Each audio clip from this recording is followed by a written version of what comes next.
The purpose of this course is to help you in learning the development of database and web applications in really a short time at a fast pace, with accent on basic principles, concepts, and real-world applications.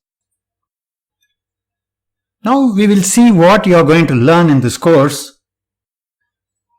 We will explain the basic software requirements as well as detailed steps of procedure to install them. Secondly, step-by-step procedure to create your first project and app and to run them in your computer from a local server.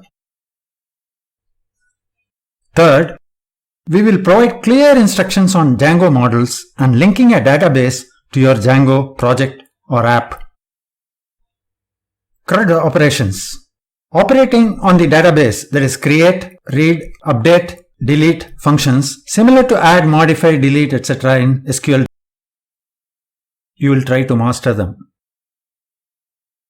Displaying the result of the Python logic operated on the database with the help of hypertext markup language or HTML.